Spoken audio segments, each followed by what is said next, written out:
ಇದು ನಿಮ್ಮ ಧ್ವನಿ. ಲೋಕಸಭಾ ಸದಸ್ಯನಾದ್ಮೇಲೆ ನಮ್ಮ ಕ್ಷೇತ್ರಕ್ಕೆ, ಚಿಕ್ಕಬಳ್ಳಾಪುರ ಜಿಲ್ಲೆಗೆ ಕೇಂದ್ರ ಸರ್ಕಾರದ ಅನುದಾನಗಳು ಏನ್ ತಂದಿದ್ದೇವೆ, ಏನ್ ಕಾರ್ಯಕ್ರಮಗಳನ್ನ ಮಾಡಿದ್ದೀವಿ ಅಂತ ಹೇಳಲಿಕ್ಕೆ ಈ ಸುದ್ದಿಗೋಷ್ಠಿಯನ್ನ ಇವತ್ತು ನಿಮಗೆ ಆಹ್ವಾನವನ್ನು ಮಾಡ್ತೀನಿ. ಬೆಂಗಳೂರಿನಿಂದ ಹೈದರಾಬಾದ್ಗೆ ಹೈದರಾಬಾದ್ ಕಾರಿಡೋರ್ ದೇವನಹಳ್ಳಿಯಿಂದ ಹಿಡಿದು STRR ರಸ್ತೆಯಿಂದ ಹೈದರಾಬಾದ್ ವರೆಗೂ ಕೂಡ ಒಟ್ಟು 10 ಲೇನ್ ಅಂದ್ರೆ 10 ದಶಪಥ ಯೋಜನೆಯನ್ನ ಮಾಡ್ತಾ ಇದ್ದೀವಿ. ಆದರೆ ನಾನಿವತ್ತು ಹೇಳುವಂಥದ್ದು STRR ಇಂದ ನಮಗೆ 75 ಕಿಲೋಮೀಟರ್ ಇದೆ. 75 ಕಿಲೋಮೀಟರ್ ವಿಸ್ತೀರ್ಣ. ಇದಕ್ಕೆ ತಗುಲುವ ವೆಚ್ಚ ಎಷ್ಟು ಅಂದ್ರೆ ಈಗಾಗಲೇ DPR ಆಗಿದೆ. DPR ನಲ್ಲಿ 2800 ಕೋಟಿ ರೂಪಾಯಿ ಆಗ್ತದೆ. ಈ ಯೋಜನೆ 2800 ಕೋಟಿ ರೂಪಾಯಿ DPR ಆಗಿದೆ. ಸದ್ಯದಲ್ಲಿನೇ ಇದಕ್ಕೆ ಟೆಂಡರ್ ಅನ್ನ ಕರೀತೇವೆ. ಟೆಂಡರ್ ಅನ್ನ ಕರೆದು ಕಾಮಗಾರಿಯನ್ನ ಮಾಡ್ತೇವೆ. ಇದರಲ್ಲಿ ಭೂ ಸ್ವಾಧೀನ ಏನೂ ಇಲ್ಲ. ಯಾಕೆಂದ್ರೆ ಈಗಾಗಲೇ ನಾವು ಹಿಂದೆನೆ ರಾಷ್ಟ್ರೀಯ ಏನು ಹೆದ್ದಾರಿ ಪ್ರಾಧಿಕಾರ ಇದೆ, ಅವ್ರಿಗಾಗ್ಲೇ ಅದನ್ನ ಭೂಸ್ವಾಧೀನ ಮೊದಲೇ 10 ಲೇನ್ಗೆ ಎಷ್ಟು ಬೇಕು, ದಶಪಥಕ್ಕೆ ಎಷ್ಟು ಬೇಕು ಅಷ್ಟು ಮಾಡ್ಕೊಂಡಿದ್ದಾರೆ. ಹಾಗಾಗಿ ಹೊಸದಾಗಿ ಭೂಸ್ವಾಧೀನ ಮಾಡುವಂಥದ್ದು ಏನಿಲ್ಲ. ಇದು ಬಹಳ ಸುಲಭವಾಗಿ ಆಗ್ತದೆ, ಕನಿಷ್ಠ ಸಮಯದಲ್ಲೇ ಆಗ್ತದೆ.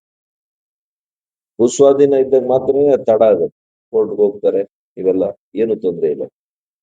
2800 ಕೋಟಿ ರೂಪಾಯಿ ಇದು ಕಾಮಗಾರಿಕೆಗೆ DPR ತಯಾರಿಕೆಯಲ್ಲಿ ಒಂದು ಅಂದಾಜು ವೆಚ್ಚವನ್ನ ಮಾಡಿದೆ.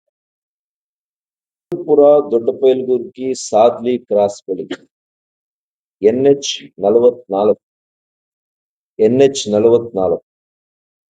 ಅದರ ಮೇಲ್ಸೇತುವೆ, ಅದರ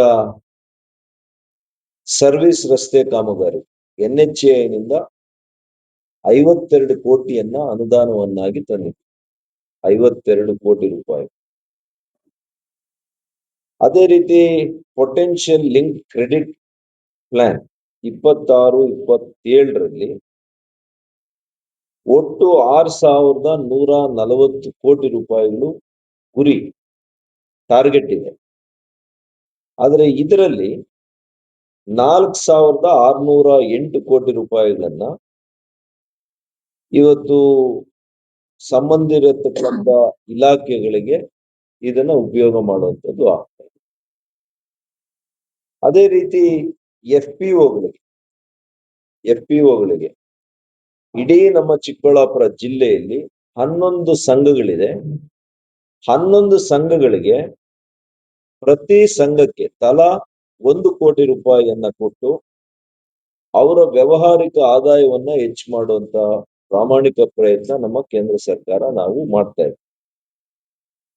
ಅದೇ ರೀತಿ ಗ್ರಾಮೀಣ ಅಭಿವೃದ್ಧಿ ಮತ್ತು ಮೂಲಭೂತ ಸೌಕರ್ಯಗಳನ್ನ ಅಭಿವೃದ್ಧಿ ಮಾಡಲಿಕ್ಕೆ ಈ ಜಿಲ್ಲೆಗೆ 360 ಕೋಟಿ ರೂಪಾಯಿಗಳನ್ನ ಇಲ್ಲಿವರೆಗೂ ನಾವು ಒದಗಿಸಿದ್ದೇವೆ.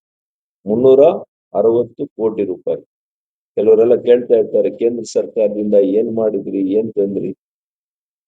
ಅವ್ರಿಗೂ ಮತ್ತು ಜನಸಾಮಾನ್ಯರಿಗೆ ನಾವು ಇದನ್ನ ಹೇಳ್ತಾ ಇದ್ದೇನೆ.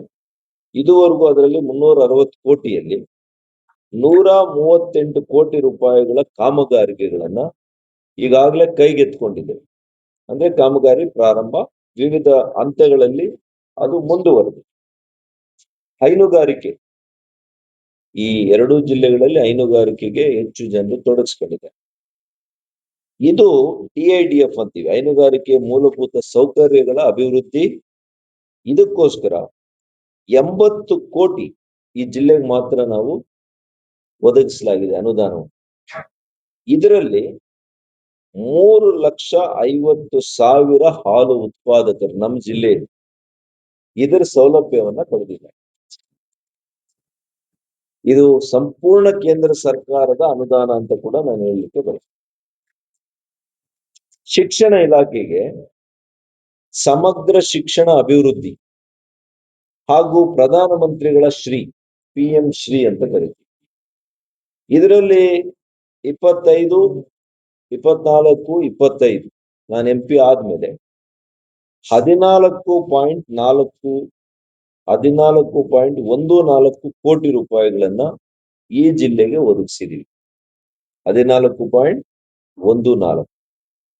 ಸಣ್ಣ ನೀರಾವರಿ ಇಲಾಖೆ ಅಟಲ್ ಭೂಜಲ್ ಯೋಜನೆ ಅಡಿಯಲ್ಲಿ ಏನು ನಮ್ಮ ವಾಟರ್ ಟೇಬಲ್ ಇಂಪ್ರೂವ್ ಆಗ್ಲಿಕ್ಕೆ ಇದುವರೆಗೂ ಈ 2 ವರ್ಷಗಳಲ್ಲಿ 10,50,00,000 ಒದಗಿಸಿ 7 ಫಲಾನುಭವಿಗಳಿಗೆ 2.41 ಕೋಟಿ ರೂಪಾಯಿಗಳನ್ನ ಕೊಟ್ಟಿದ್ದೇವೆ. ಮತ್ತು ಪ್ರಧಾನಮಂತ್ರಿಗಳ ಮುದ್ರಾ ಯೋಜನೆ, ಇದು ಬಹಳ ಮುಖ್ಯವಾಗಿರ್ತಕ್ಕಂಥ ಯೋಜನೆ. ಅನೇಕರ ಮಧ್ಯಮ ವರ್ಗದವರ, ಬಲಹೀನ ವರ್ಗಗಳ, ಅಲ್ಪಸಂಖ್ಯಾತರ ಅವರ ವಹಿವಾಟು, ಅವರ ಆರ್ಥಿಕ ಚೈತನ್ಯಕ್ಕೆ, ಅವರನ್ನ ಆರ್ಥಿಕವಾಗಿ ಸಬಲರನ್ನ ಮಾಡಲಿಕ್ಕೆ ಈ ಯೋಜನೆಯನ್ನು ತಂದಿದೆ, ಮುದ್ರಾ ಯೋಜನೆ. ಇದರಲ್ಲಿ ಕಳೆದ 2 ವರ್ಷದಲ್ಲಿ 37,612 ಫಲಾನುಭವಿಗಳು ಈ ಜಿಲ್ಲೆಯಲ್ಲಿ ಇದರ ಪ್ರಯೋಜನ ಪಡ್ಕೊಂಡಿದ್ದಾರೆ. ಎಷ್ಟು ಕೋಟಿ ಸಾಲ ಮಂಜೂರಾಗಿದೆ? 531,65,00,000 ಮಂಜೂರಾಗಿದೆ. ಇದರ ಸಂಪೂರ್ಣ ಇವತ್ತು ಪ್ರಯೋಜನ ಪಡ್ಕೊಂಡಿರೋರ ಸಂಖ್ಯೆ ಎಷ್ಟು? 37,612. ಇದರಲ್ಲಿ ದೊಡ್ಡ ಸಂಖ್ಯೆಯಲ್ಲಿ ಅಲ್ಪಸಂಖ್ಯಾತರಿದ್ದಾರೆ, ಮುಸಲ್ಮಾನ ಬಂಧುಗಳಿದ್ದಾರೆ, ಕ್ರೈಸ್ತ ಧರ್ಮದವರಿದ್ದಾರೆ, ಪರಿಶಿಷ್ಟ ಜಾತಿಯವರಿದ್ದಾರೆ, ಹಿಂದುಳಿದ ವರ್ಗದ ಜನರಿದ್ದಾರೆ. ಆದರೆ ಕಾಂಗ್ರೆಸ್ ಸರ್ಕಾರ ಮಾತಾಡೋದು ಮೋದಿಯವರು ಬಿಜೆಪಿ ಸರ್ಕಾರ ಅಲ್ಪಸಂಖ್ಯಾತರ ವಿರುದ್ಧ ಅಂತ. ಒಂದ್ಸಲಿ ಮುದ್ರಾ ಯೋಜನೆಯನ್ನ ತೆಗೆದುಕೊಂಡು ರಾಜ್ಯದಲ್ಲಿ ಎಷ್ಟು ಜನಕ್ಕೆ ಸಹಾಯ ಆಗಿದೆ ಅಂತ ನೋಡ್ಬೇಕು. ಅದೇ ರೀತಿ ಪ್ರಧಾನಮಂತ್ರಿಗಳ ವಿಶ್ವಕರ್ಮ ಯೋಜನೆ, ಪಾರಂಪರಿಕವಾಗಿ ಯಾವ ಕಸುಬನ್ನ, ಉಪಕಸುಬನ್ನ ಕಲ್ತಿರ್ತಾರೆ ಅಂತವರಿಗೆ ಇವತ್ತು ಈ ಜಿಲ್ಲೆಯಲ್ಲಿ ಟ್ರೈನಿಂಗ್ ಕೊಡಿಸಿ, ಅದು ಕಾರ್ಪೆಂಟ್ರಿ ಇರ್ಬೋದು, ಅನೇಕ ಕಸುಬುಗಳಿವೆ, ಟೈಲರಿಂಗ್ ಇರ್ಬೋದು, ಮೇಸನ್ರಿ ಇರ್ಬೋದು, ಹೀಗೆ ಅನೇಕ 3,428 ಫಲಾನುಭವಿಗಳಿಗೆ ಟ್ರೈನಿಂಗ್ ಕೊಟ್ಟು ಅವರಿಗೆ ಸಾಲದ ಸೌಲಭ್ಯವನ್ನ ಮಾಡಿಕೊಟ್ಟಿದ್ದೀವಿ. ಒಟ್ಟು 25.44 ಕೋಟಿ, 25,44,00,000 ರೂಪಾಯಿ 3,428 ಫಲಾನುಭವಿಗಳಿಗೆ ಈ ಜಿಲ್ಲೆಯಲ್ಲಿ ವಿಶ್ವಕರ್ಮ ಯೋಜನೆಯಿಂದ ಉಪಯೋಗ ಆಗಿದೆ. ಮಾವು ಬೆಂಬಲ ಬೆಲೆ ಈಗಾಗಲೇ ನೋಡಿದ್ದೀರಿ. ಮೊನ್ನೆ ಎಲ್ಲ ತೋತಾಪುರಿ ಎಲ್ಲ ಮಾವು ಕೂಡ ಅದ್ರ ಬೆಲೆ ಎಲ್ಲ ಕಡಿಮೆ ಆಗೋಯ್ತು. ನಾನು ತಕ್ಷಣ ಬರೆದು, ನಮ್ಮ ಕೇಂದ್ರ ಸಚಿವರುಗಳು ಬರೆದು, ಅಂತಿಮವಾಗಿ ನಾವು ಇವತ್ತು ಮಾವು ಬೆಳೆಗೆ 6,90,00,000 ಬೆಲೆಯನ್ನ ಪಾವತಿಸುವಂತ ಕೆಲಸ ಮಾಡಿದ್ದೇವೆ. ಈಗಲೂ ಕೂಡ ಮತ್ತೆ ಅದಕ್ಕೆ ಆರ್ಥಿಕ ಸಹಕಾರವನ್ನ ಕೊಡುವಂತ ಕೆಲಸ ಕೂಡ ಮಾಡ್ತಾ ಇದ್ದೀವಿ. ಪ್ರಧಾನಮಂತ್ರಿಗಳ ಪರಿಹಾರ ನಿಧಿ, ಇದರಿಂದ 59 ಜನರಿಗೆ ನಾನು ಲೋಕಸಭಾ ಸದಸ್ಯನಾದ ಮೇಲೆ 1,47,00,000 ಪರಿಹಾರವನ್ನ ಇಲ್ಲಿವರೆಗೂ ಕೊಡಿಸಿದ್ದೀನಿ. ಅಂದ್ರೆ ಅನೇಕರು ಖಾಸಗಿ ಆಸ್ಪತ್ರೆಗಳಿಗೆ ಹೋಗಿ ಅಲ್ಲಿ ತಗಲಿರುವಂತ ವೆಚ್ಚಗಳ ರಿಸಿಪ್ಟ್ಸ್ ಅನ್ನೆಲ್ಲ ಕೊಟ್ಟು ನನಗೆ ಕೊಟ್ಟಿದ್ರು. ಅದನ್ನ ನಾನು ಪ್ರಧಾನಮಂತ್ರಿಗಳ ಕಾರ್ಯಾಲಯಕ್ಕೆ ಕೊಟ್ಟು ಅಲ್ಲಿಂದ ಪರಿಹಾರ ನಿಧಿ ನಮಗೆ ಬಂದಿರುವಂತದ್ದು 59 ಜನ ಇಲ್ಲಿವರೆಗೂ ನನ್ನ ಲೋಕಸಭಾ ವ್ಯಾಪ್ತಿಯಲ್ಲಿ, ಈ ಭಾಗದ ಬೆಂಗಳೂರು ಗ್ರಾಮಾಂತರ ಬಿಟ್ಟು ನಾನು ಹೇಳೋದು 1,47,00,000 ಪರಿಹಾರ ವೇತನವನ್ನ ಈಗಾಗಲೇ ಕೊಡಿಸಿದೆ. ಮತ್ತು ಸರ್ಕಾರಿ ವೈದ್ಯಕೀಯ ಕಾಲೇಜಿನಲ್ಲಿ ನಾನು ಆರೋಗ್ಯ ಸಚಿವನಿದ್ದಾಗ ನರ್ಸಿಂಗ್ ಕಾಲೇಜು, ಪ್ಯಾರಾಮೆಡಿಕಲ್ ಎಲ್ಲ ಕೂಡ ನಾನು ಪರವಾನಗಿ ಕೊಟ್ಟು ಪ್ರಾರಂಭ ಮಾಡಿಸಿದ್ದೆ. ಆದ್ರೆ ಈ ಸರ್ಕಾರ ಬಂದ ಮೇಲೆ ಕಟ್ಟಡ ಕಟ್ಟಲಿಲ್ಲ. ಆ ನರ್ಸಿಂಗ್ ಕಾಲೇಜ್ ಕಟ್ಟಡಕ್ಕೋಸ್ಕರ ಈಗ ನಾನು 6 ಕೋಟಿ ರೂಪಾಯಿ ಅನುದಾನವನ್ನ ಕೊಡಿಸಿದ್ದೀನಿ. ಈಗ 6 ಕೋಟಿ ಮೆಡಿಕಲ್ ಕಾಲೇಜು ನಾವು ಇದ್ದಾಗ ಮಾಡಿದ್ವಿ. ಅದಕ್ಕೂ ಕೂಡ ಕೇಂದ್ರ ಸರ್ಕಾರದ ಸುಮಾರು 180-200 ಕೋಟಿ ರೂಪಾಯಿ ಬಂದಿದೆ. ಈಗ ನರ್ಸಿಂಗ್ ಕಾಲೇಜ್ಗೆ ಅಂತೇಳಿ ಕಟ್ಟಡ ಕಟ್ಟಬೇಕು ಅಂತ 6 ಕೋಟಿ ರೂಪಾಯಿಯನ್ನ ಅನುದಾನವನ್ನ ತಂದಿದೆ. ಇದೆಲ್ಲ ಸೇರಿಸಿದ್ರೆ 6,449 ಕೋಟಿ ರೂಪಾಯಿ ಆಗುತ್ತೆ ಈ ಭಾಗಕ್ಕೆ. ಮತ್ತು ನಂದಿ ರೈಲ್ವೆ ಮ್ಯೂಸಿಯಂ ಮಾಡ್ತಾ ಇದ್ದೀವಿ ನಂದಿಯಲ್ಲಿ. ಅದಕ್ಕೆ 5,50,00,000 ರೂಪಾಯಿಯಲ್ಲಿ ಅನುದಾನವನ್ನು ಕೊಟ್ಟಿದ್ದೀವಿ. ಇನ್ನೇನು ಮುಗಿಯುವ ಹಂತಕ್ಕೆ ಬಂದಿದೆ. ಮಹಿಳಾ ಮತ್ತು ಮಕ್ಕಳ ಇಲಾಖೆ ವತಿಯಿಂದ ಮಾತೃ ವಂದನ, ಇದೆಲ್ಲ ನಿಮಗೆ ಗೊತ್ತಿದೆ. ಮೊದಲನೇ ಮಗು ಆದಾಗ 5,000 ರೂಪಾಯಿ, ಎರಡನೇ ಮಗು ಆದ್ರೆ 6,000 ರೂಪಾಯಿ ಕೊಡುವಂಥದ್ದು ಮಾಡ್ತಾ ಇದ್ದೀವಿ.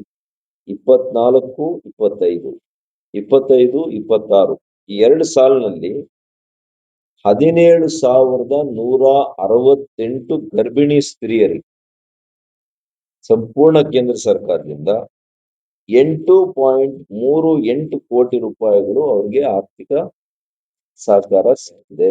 ಒಂದು ಜಿಲ್ಲೆಗೆ ಬಂದಿರುವಂತಹ ಅನುದಾನ ನಿಮ್ಗೆ ಹೇಳ್ತಾ ಇದ್ದೀನಿ, ರಾಜ್ಯದ ಹೇಳ್ತಾ ಇಲ್ಲ ನಾನು.